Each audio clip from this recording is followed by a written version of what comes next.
Once upon a time, deep in the vibrant and bustling land of Edom, lived a young and spirited man named Yoke.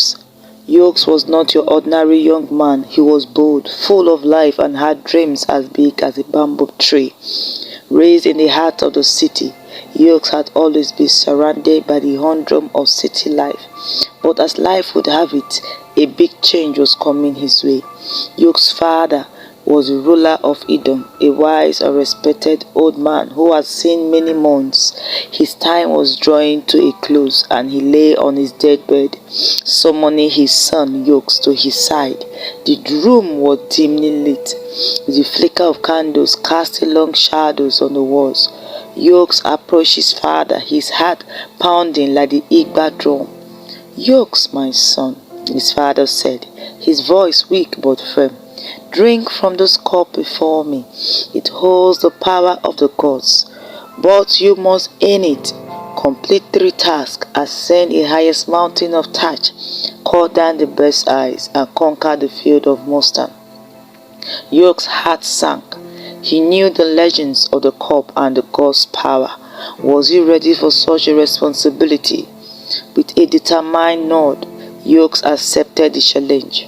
The next morning, he set out with his royal crew, ready to face whatever lay ahead. The journey begins. Their first destination was the mountain of Taj, a towering giant that touched the sky. The journey was tough. The mountain path was treacherous, filled with sharp rocks and steep cliffs. As they climbed, they sang songs to keep their spirit high. "We go reach the top, no shaking," they chanted. After days of grueling climb, they finally reached the peak. The view was breathtaking. They had conquered the first task, but there was no time to rest. They had to move on to the next challenge. Next, they had to cut down the bird's eyes. To defeat them, Yoke and his men had to be clever. At the camp, they were all sitting around a campfire, their faces illuminated by the flickering flames. They were exhausted, their armor dented and dirty from a recent battle. Yoke, in a determined voice, "We must cut down the bird's eyes. They are our greatest threat." Abbas said skeptically, "How can we cut down something that is not physical?" Yoke looked into the fire. "It's symbolic. These birds see through the night, their gaze piercing our strongest armor. We can blind them. We stand a chance." Cattle worried, "But our first approach failed, and the second too."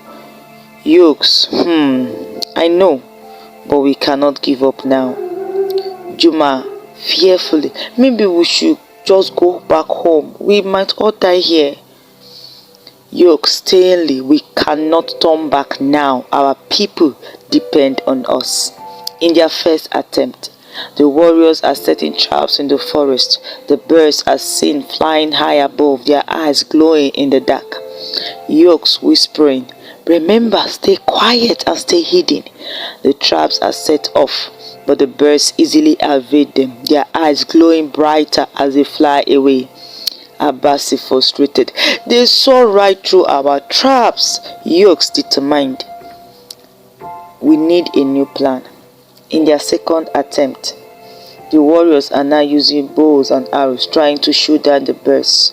The birds once again evade their attacks with ease. Cattle angrily, "It's like they knew our every move." Yoke nodding, "They do. Their eyes see everything."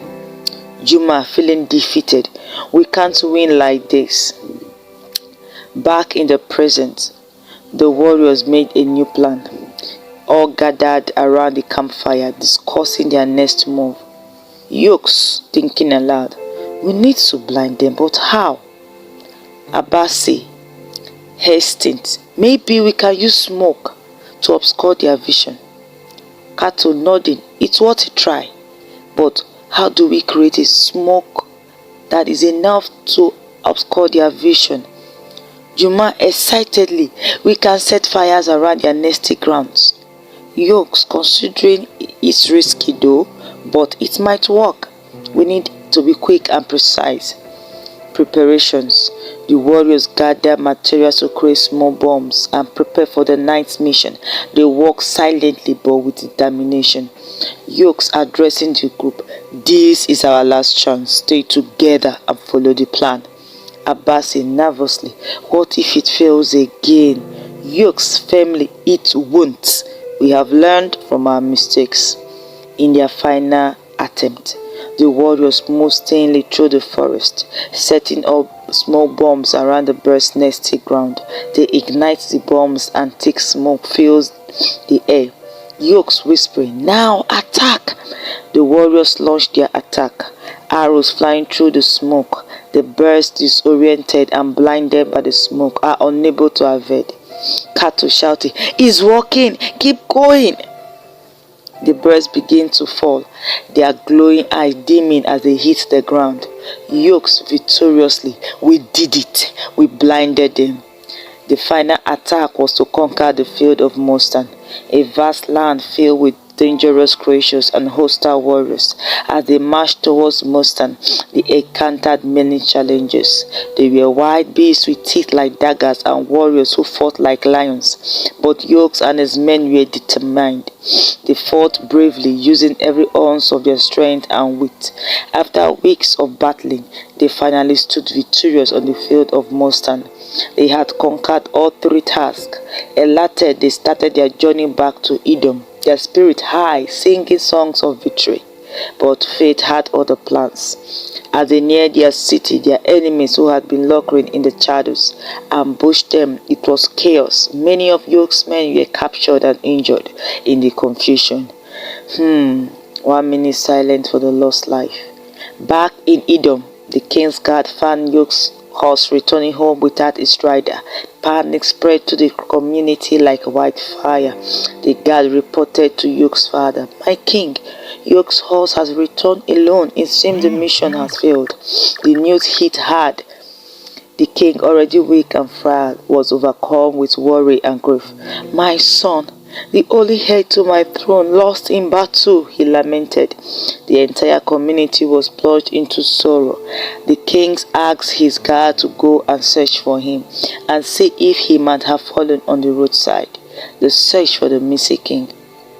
The king is pacing back and forth, his face showing concerns. The royal advisor and a few guards are present. King Harold, panicking. Royal advisor, "Your Majesty, shall I send the guards to search for him?" The king, yes, do that. We must find him at once." Turning to the guards, "You there, gather your men and start a thorough search. Search every road and path leading out of the castle." Guard captain, "Right away, Your Majesty." Salute and exited. At the castle gate, the guards are preparing to leave the castle gate, mounting horses and checking their weapons. They were given orders right away by the guard captain. "All right, men. We got orders from the king himself. Spread out and search every road. Look for any signs of the prince. He might have fallen or gotten lost." The first guard, "What if he has been taken by bandits?" The guard captain, "Then we will deal with that when we find him. Move out." The guards split into groups and head out in different directions. At the forest path, a narrow, winding path through the forest. Two guards are riding slowly, scanning the area. The second guard, squatting, "Do you see anything?" The third guard, "No, nothing yet, but these woods are dense. Keep your eyes open." Unbeknownst to them, Yourk was still alive. Yourk managed to escape but found himself alone deep in the wilderness. For 20 days long, Yourk wandered, hiding from his enemies, surviving on whatever he could find. He was tired, hungry, and his spirit was fading.